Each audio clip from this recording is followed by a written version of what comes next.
Theresa May a obtenu le feu vert du Parlement britannique pour négocier un nouvel accord sur le Brexit avec les Européens.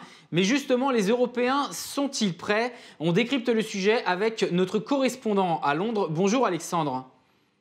Bonjour Olivier. Ce vote des députés britanniques est-il une victoire pour Theresa May, non seulement au Royaume-Uni, mais également sur la scène européenne? Alors une victoire, oui, mais il faut encore qu'elle réussisse quand même à transformer l'essai. C'est vrai qu'elle a réussi à écarter mardi soir tous les amendements qui menaçaient de lui compliquer la vie.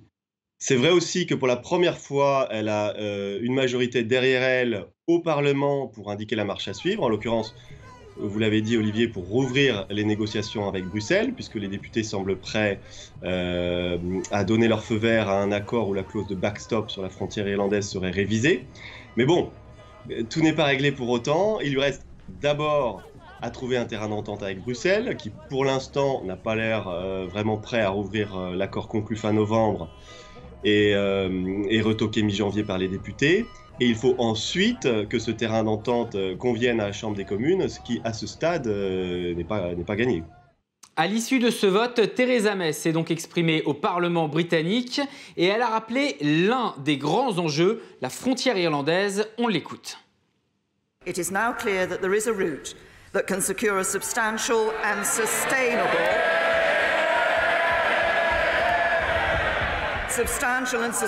majority in this House for leaving the EU with a deal. We will now take this mandate forward and seek to obtain legally binding changes to withdrawal agreement that deal with concerns on the backstop while guaranteeing no return to a hard border between Northern Ireland and Ireland. C'était donc Theresa May qui s'exprimait sur l'enjeu du backstop à la frontière irlandaise. Alexandre, sur cette question précisément, la première ministre britannique peut-elle trouver un consensus chez tous les partis politiques? Alors, elle dit que oui, mais ça reste quand même encore à prouver. L'amendement Brady qui a été adopté mardi soir et qui est censé montrer la voie en proposant de remplacer le backstop par des mécanismes alternatifs, comme il dit, pour garantir en toutes circonstances la fluidité des échanges à la frontière irlandaise.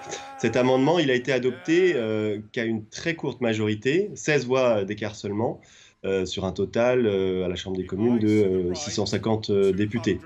Et en plus, sa formulation reste si vague qu'on ne sait pas vraiment à ce stade sur quoi il peut déboucher.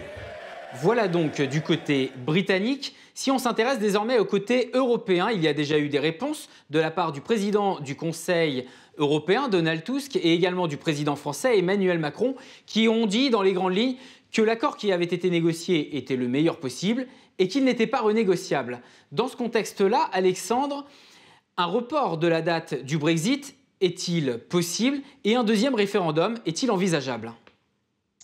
Alors, tout reste possible, Olivier, c'est ce qui fait le charme du Brexit. Mais pour l'instant, ni un report de la date, ni un second référendum ne sont d'actualité. Malgré les tirs de barrage de l'Union européenne, le plus probable, c'est que les prochains jours soient quand même consacrés à de nouvelles discussions, officielles ou non, entre Londres et Bruxelles. Ok, une réouverture de l'accord de divorce paraît hors de propos, mais un codicile est déjà évoqué.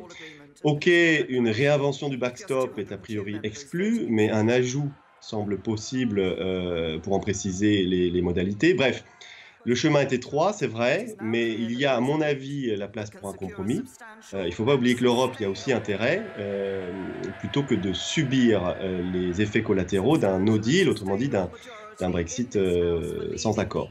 Merci Alexandre pour vos explications. Je rappelle, vous êtes le correspondant de notre journal à Londres. Quant à vous, merci de nous avoir regardés. Suivez toute l'actualité sur notre site internet leséchos.fr.